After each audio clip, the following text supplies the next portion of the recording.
Como é bom quando cantamos ao Senhor estes coros, esses hinos de louvor, e sabendo que um dia nós cantaremos hinos ainda mais inspiradores na presença de Deus quando nós estivermos lá, porque o Senhor Jesus está para voltar em breve. E a Igreja diz amém. Porque os sinais dos tempos estão aí. Eu acredito, realmente acreditamos que Jesus brevemente voltará. E hoje é o tema da mensagem, a vinda do Senhor Jesus. E antes eu gostaria de que lêssemos em Mateus, antes de passar à segunda passagem das Escrituras, em Mateus, o capítulo 24, versículo 3 até 8. Mateus 24, versículo 3 até ao versículo 8. Todos encontraram? E estando assentado no Monte das Oliveiras, chegaram-se a ele os seus discípulos em particular, dizendo: Diz-nos, quando serão essas coisas e que sinal haverá da tua vinda e do fim do mundo? Jesus respondendo disse-lhes: Acautelai-vos que ninguém vos engane, porque muitos virão em meu nome, dizendo eu sou o Cristo, e enganarão a muitos. E ouvireis de guerras e de rumores de guerras. Olhai, não vos assusteis, porque é necessário que isso tudo aconteça, mas ainda não é o fim. Porquanto se levantará nação contra nação e reino contra reino, e haverá fomes e pestes e terremotos em vários lugares. Mas todas estas coisas são o princípio das dores. Nós, não querendo fazer de pivô do canal 1 da RTP, nem da SIC, não quero comentar a situação mundial tão pormenorizada como eles narram e contam-nos, mas o facto é que nós sabemos que a situação mundial é preocupante. E o Senhor Jesus já tinha predito que isso iria acontecer antes da sua vinda. É claro que sempre houveram guerras, sempre houveram pestes, sempre houveram terremotos, sempre houve fome, mas creio que todos nós hoje em dia acredita que nunca tal aconteceu na dimensão em que nós estamos a assistir hoje. Com tantos conflitos mundiais, nação se levantará contra nação, haverá fome, terremotos em vários lugares, e estes são alguns dos sinais da vinda do Senhor Jesus. E diz ainda que será o princípio das dores, porque algo muito pior está para acontecer.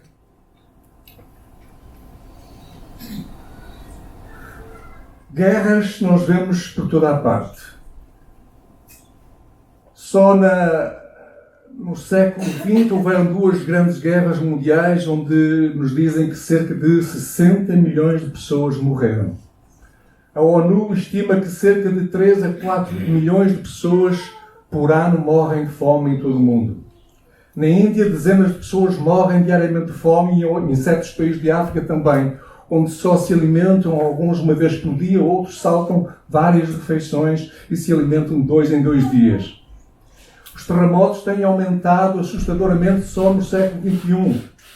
Em apenas 24 anos, 10 terremotos mataram cerca de 700 mil pessoas em todo o mundo. A situação mundial está tão preocupante, e é tão preocupante que nós estamos convictos de facto de estarmos a viver nos últimos tempos, crendo que a vinda do Senhor Jesus está para breve. E o Senhor Jesus, portanto, virá.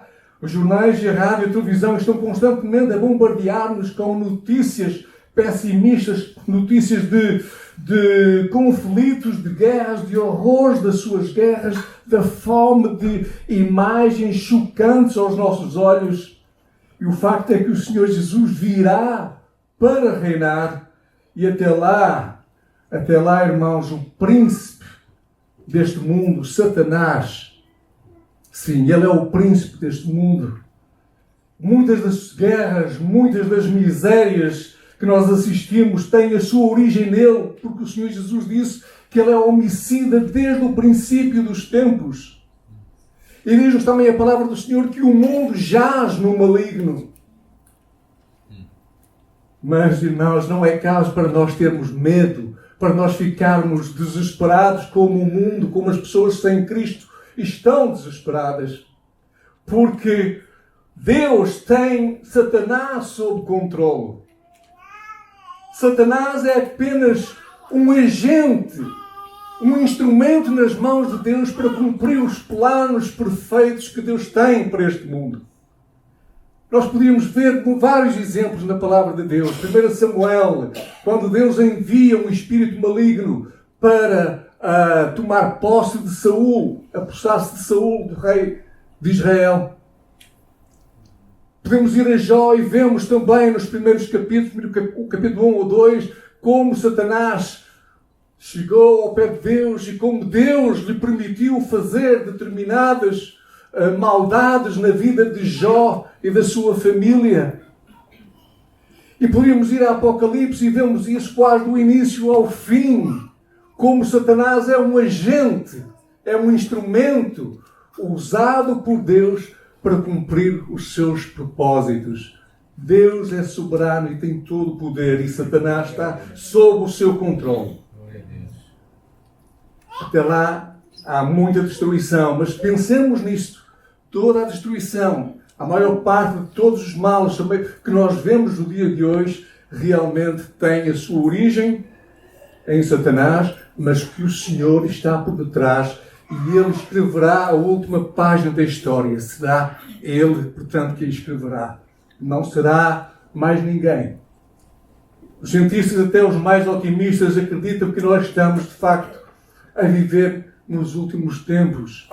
Muitos livros estão sendo escritos sobre este assunto e dizem-nos que a Terra está cansada, os seus recursos naturais estão quase esgotados, até que ouvimos falar da poluição, das alterações climáticas com todos os seus horrores e catástrofes. As guerras do futuro nos dizem que será por causa da água. Já assistimos a vários conflitos, pequenos conflitos, mas já estão a haver conflitos, como entre Portugal e Espanha, a Suíça, entre a Suíça e a França, por causa da água. E outros países também. A população mundial aumenta dramaticamente e as pessoas estão desesperadas. O futuro mete-lhes medo. Muita gente entra em pânico, outros se suicidam porque não vislumbram um futuro risonho para as suas vidas. Mas para o cristão há esperança para nós. Glória a Deus. A perspectiva do crente é de passar o futuro, de passar a eternidade com o seu Senhor, com Jesus Cristo. Por isso o Senhor Jesus disse: eis que eu venho em breve. E a igreja responde: ora, vem, Senhor Jesus. Eis que cedo venho, diz o Senhor. E em 1 Tessalonicenses, no capítulo 4, nós vemos que a descrição como acontecerá esta segunda vinda do Senhor Jesus. Capítulo 4 de 1 Tessalonicenses, versículo 13 até ao versículo 18, que diz assim: 1 Tessalonicenses, capítulo 4, 13 até ao versículo 18. Os crentes de Tessalonicenses estavam preocupados acerca daqueles que morreram sem que Jesus tenha voltado. Eles esperavam que Jesus voltasse ainda durante o período da sua vida. E eles então estavam preocupados com aqueles que já tinham partido e que não sabiam o que seria deles, que não iriam beneficiar dessa segunda vinda gloriosa de Jesus. Era uma preocupação que tinha, e o apóstolo Paulo, inspirado pelo Senhor, esclarece os crentes de Tessalónica, dizendo: não quero, porém, irmãos, que sejais ignorantes acerca dos que já faleceram, para que não vos entristeçais como os demais que não têm esperança. Porque se cremos que Jesus morreu e ressuscitou, assim também aos que creem em Jesus, Deus os tornará a trazer com ele. Dizemos-vos, pois, isto pela palavra do Senhor, que nós, os que ficarmos vivos para a vinda do Senhor, não precederemos os que dormem, porque o mesmo Senhor descerá do céu, com alarido, e com voz de arcanjo, e com a trombeta de Deus, e os que morreram em Cristo ressuscitarão primeiro. Depois nós, os que ficarmos vivos, seremos arrebatados juntamente com Ele nas nuvens, a encontrar o Senhor nos ares. E assim estaremos sempre com o Senhor. Portanto, consolai-vos uns aos outros com estas palavras. Amém.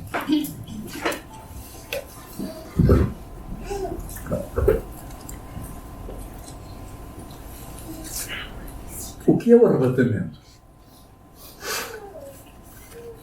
É o ato de ser tomado pelo Senhor. É o desaparecimento repentino. É o rapto. Nós simplesmente iremos desaparecer num instante, num abrir e fechar de olhos. E seremos transformados e iremos desaparecer ao encontro do Senhor nos ares, por entre as nuvens. E daquele dia e hora ninguém sabe. Ao longo da história houveram cristãos que ousaram determinar uma data para a sua segunda vinda. E todos eles se enganaram, porque não se pode fazer datas, não se pode determinar o que quer que seja, porque a vinda do Senhor, nos dizem noutros textos, Ele virá como ladrão durante a noite. Onde ninguém espera. Ninguém espera quando o ladrão chega, porque se o ladrão soubéssemos o dia ou a noite em que o ladrão vai entrar em nossa casa, nós aguardaríamos, nós ficaríamos de vigia. E Jesus virá numa data, num dia, numa hora em que ninguém espera. E nós devemos, por isso, estar prontos, preparados para que esse dia não nos surpreenda. Havia um pastor que um dia decidiu pregar sobre a vinda do Senhor Jesus. Isto aconteceu mesmo.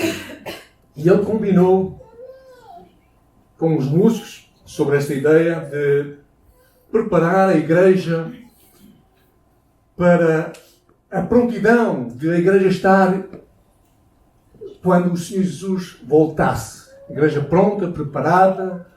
E então ele combinou com os músicos do grupo de louvor no sótão, que fossem para o sótão e tocassem num dado momento um sinal que ele daria durante a pregação, uma frase que ele iria pronunciar, que eles tocassem trompetes e tocassem bombos lá em cima, no sótão. A igreja não sabia. E então o pastor estava dizendo para a igreja: irmãos, a meio da pregação, vocês estão prontos para a vinda do Senhor Jesus? E a igreja: sim, amém, pastor, amém. Mas certeza que estão prontos se Jesus voltasse hoje? Estariam preparados? Sim, pastor, amém. E naquele momento esse foi o sinal. As trompetes começaram a tocar lá no sótão e os bombos a rebombar.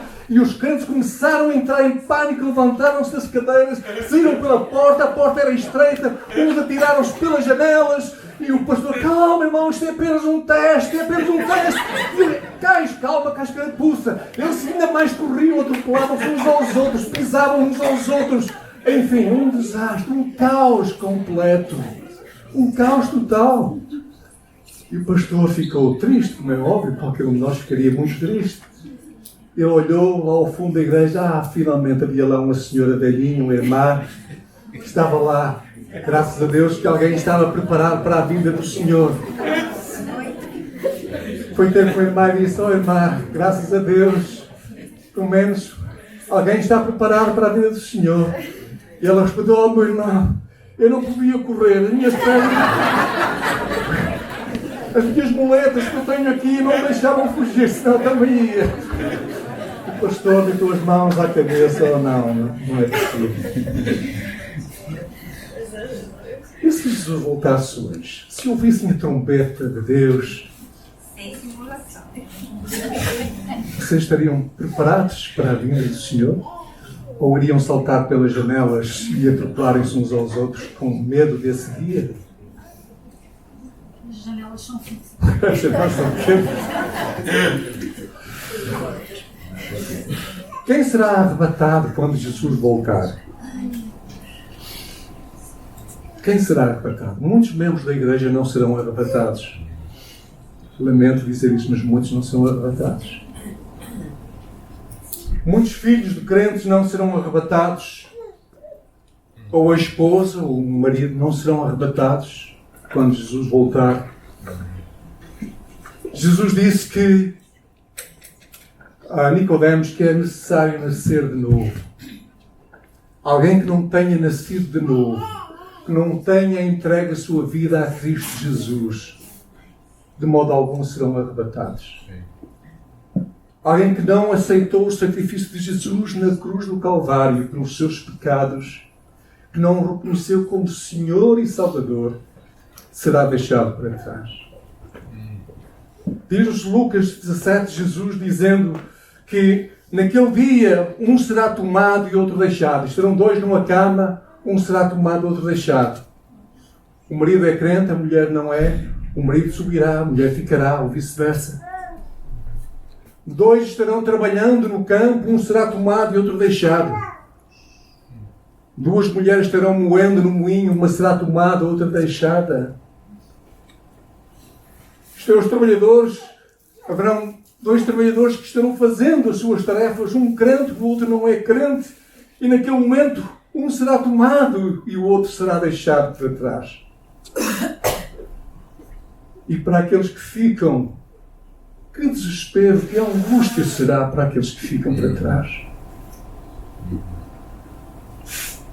Um diretor da escola bíblica onde eu estive contou uma seguinte história. Eu não ouvi diretamente da boca dele, foi alguém que me contou. Que ele estava no seu escritório, lá na escola bíblica, e normalmente numa escola bíblica há sempre movimento, barulhos, assim dizer muito bem, há sempre movimento, há uns que têm aulas num horário, outros podem ter aulas no outro horário, enfim. E por vezes há certos barulhos, e é um lugar onde dificilmente há silêncio absoluto. E num momento houve um acidente na rua em que algum aluno se apercebeu e chamou os outros alunos para irem lá e tentarem socorrer se houvesse algum ferido. E eles lá foram, à pressa, deixaram roupa para trás, enfim, e foram todos à pressa a correr. E o diretor não se apercebeu do que tinha acontecido, ele só se apercebeu de que, passado um momento, apercebeu-se que havia um silêncio fora do comum. Um silêncio que não era normal. Pensou, o que é que se passa? Então, ele mesmo contou esta história, esta sua experiência. Ele foi aos quartos, visitou um quarto dos alunos e viu lá no meio roupa. Umas calças no meio. Foi a outro quarto, umas botas, alguns também no meio do quarto. Foi a outro quarto, mais roupa. E ele disse que ficou tomado de um pavor, de uma angústia. Ele por momentos pensou que Jesus tinha voltado e não o levou. Ele tinha ficado. Aquilo foram só momentos, mas foi uma angústia que ele disse que sentiu, por breves momentos, que o Senhor tinha voltado e tinha levado os alunos todos e o diretor é que tinha ficado para trás. Irmãos, todo o crente nascido de novo será arrebatado. Porquê? Porque tem a natureza divina. Eu gosto de ilustrar esta situação, gosto muito desta ilustração, que é um ímã. Um ímã com pregos. Aqui tem pregos, tenho vários pregos, tenho vários fósforos. Aqui na minha mão tem aqui um ímã. E quando vem com o ímã, o que é que acontece? Os pregos são atraídos ao ímã. Os fósforos não. Os fósforos estão aqui. Porquê? Porque o ímã, ou os pregos, têm a mesma natureza do ímã. Os fósforos e os pregos não têm a mesma natureza.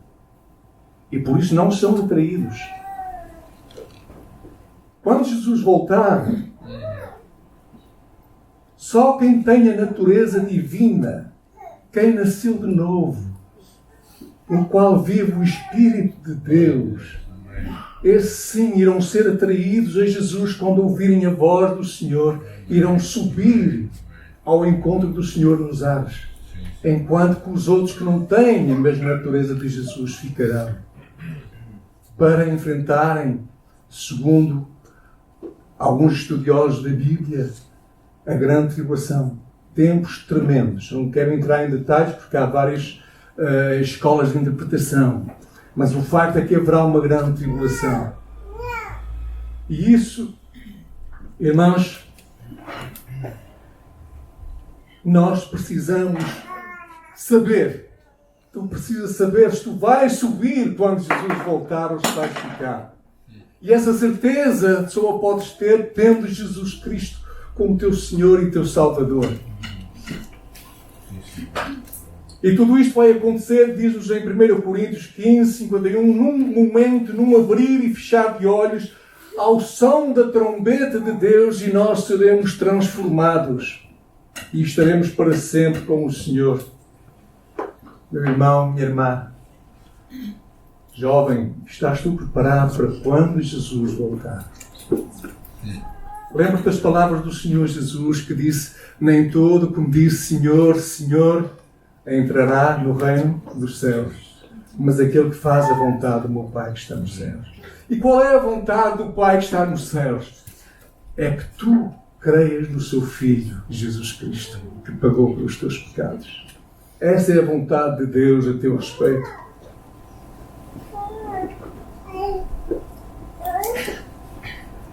Será um dia como todos os outros quando o Senhor voltar. Muitos crentes estarão orando, outros trabalhando normalmente, misturados com os descrentes, como nos dias de Noé ou nos dias de Ló, Sodoma e Gomorra, comendo, bebendo, casando, trabalhando, negociando. Será um dia normalíssimo. E Deus já determinou a hora do arrebatamento, da vinda do Senhor Jesus. E o mundo que ficar para trás entrará em colapso e confusão. Aí será o Apocalipse. Será o Apocalipse.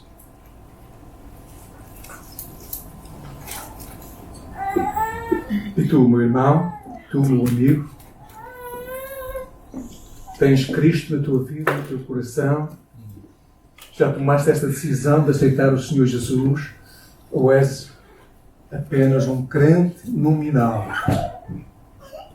Alguém que vem à igreja, alguém que é simpatizante, que simpatiza com a causa de Cristo, mas que ainda não tomou esta decisão de entregar a sua vida realmente ao Senhor.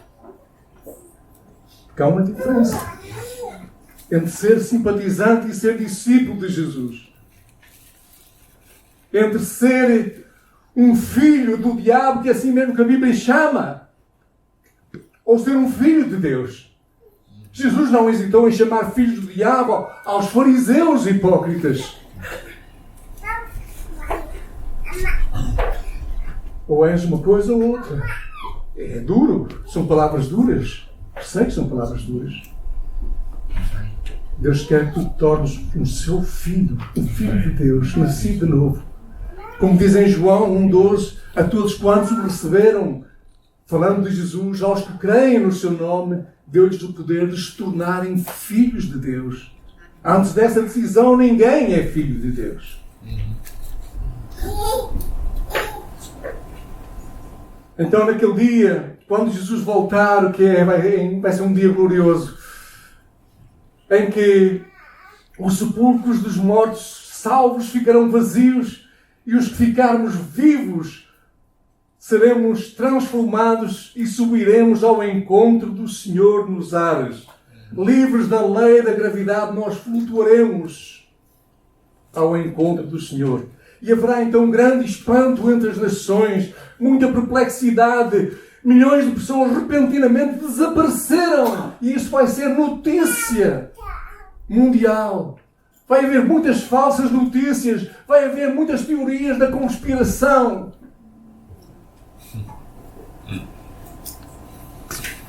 O versículo 16, 17 diz-nos: Porque o mesmo Senhor descerá do céu com alarido e com voz de arcanjo e com a trombeta de Deus, e os que morreram em Cristo ressuscitarão primeiro. Depois nós, que ficarmos vivos, seremos arrebatados juntamente com eles nas nuvens ao encontro do Senhor nos ares, e assim estaremos para sempre com o Senhor. O Senhor mesmo dará o sinal da partida. O arcanjo fará ouvir a sua voz. E tocada a trombeta de Deus, o Senhor descerá dos céus e será a boa-vinda à pátria. Aleluia! Glória a Deus! As boas-vindas à pátria celeste. A voz do Senhor será ouvida, como o Senhor Jesus disse: as minhas ovelhas ouvem a minha voz. Os mortos em Cristo e os crentes vivos nesse dia conhecerão a voz daquele que se pôs de pé diante do túmulo do seu amigo e disse: Lázaro, sai para fora. E Lázaro saiu para fora. Saiu da morte em que ele estava. Esse era o seu estado. Ressuscitou. Saiu dessa prisão da morte. E saiu vivo para fora do seu túmulo. E no dia em que o Senhor Jesus voltar, não será apenas um sepulcro que se abrirá, mas milhões se abrirão. Milhões e não apenas um. Eles ouvirão a voz vitoriosa de Jesus que lhes dirá: subi até mim, benditos do meu Pai. Subi até mim. Meus amados, e herdai o reino que está preparado para vós desde a fundação do mundo. Será um dia glorioso para a Igreja. O Senhor Jesus virá para reinar finalmente. Em 2 Pedro nós lemos que 3, mais uma passagem que eu gostaria de ler. Essa será realmente a conclusão da nossa salvação, a vinda do Senhor Jesus. E esta é a nossa esperança. Então, em 2 Pedro 3, a 13, é um texto longo, mas eu vou lê-lo, que é o que importa aqui, é a palavra de Deus e não um mensageiro.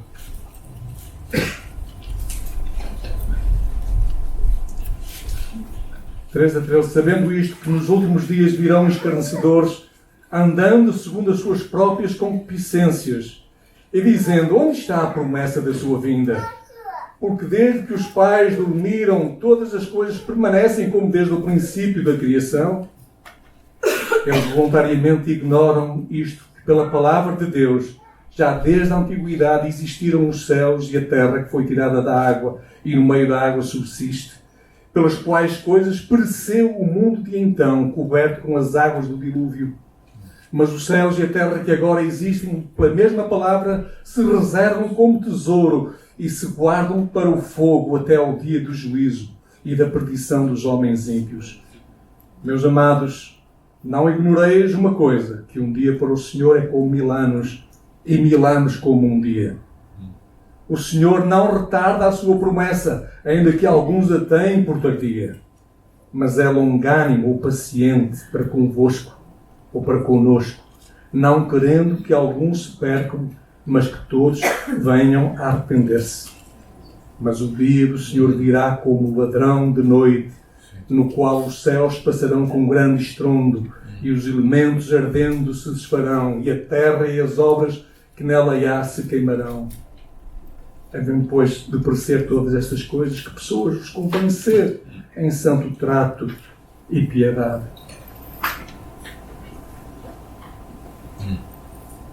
Havia um jovem. Esta história é tão simples, uma ilustração tão simples que me impactou muito, que não há praticamente um dia que eu também não faça esta mesma oração. O jovem cada manhã levantava-se da cama, abria a janela do seu quarto, olhava para o céu e perguntava ao Senhor: Senhor, será hoje que tu vens? Será hoje que tu vens? Temos nós esta expectativa, esta esperança, uma expectativa viva da volta do Senhor, de esperar, de amar, até de apressar a vinda do Senhor. Possamos nós orar: vem, Senhor Jesus, venha o teu reino, nesta oração que Jesus ensinou, Pai nosso, que venha o teu reino. E o apóstolo termina em São Vicentes, lá no versículo 18, dizendo: portanto, consolai-vos uns aos outros com estas palavras. Esta é uma mensagem de esperança, de consolo, não é de desespero, não é uma mensagem que incuta medo ao cristão. Havia uma crente que eu ouvi ela dizer, poucos anos atrás, em Lessa da Palmeira, que dizia: quando eu estiver diante do Senhor, eu acho que vou tremer, as minhas pernas vão estar a tremer. Não há razão para isso. Se tu estás firme no Senhor Jesus, tu estás segura na rocha que é Cristo Jesus, sentes e sabes que és amada e amado por Ele, que ninguém poderá separar desse amor. Tu sabes quem tu és, a quem tu pertences. Não há medo. Onde há medo, onde existe o amor, não há temor, diz-nos a palavra de Deus. O amor afasta todo o temor. Nós sabemos em quem temos crido. Portanto, esta é uma mensagem de esperança e de consolo para cada um de nós. Que o Senhor abençoe a sua palavra.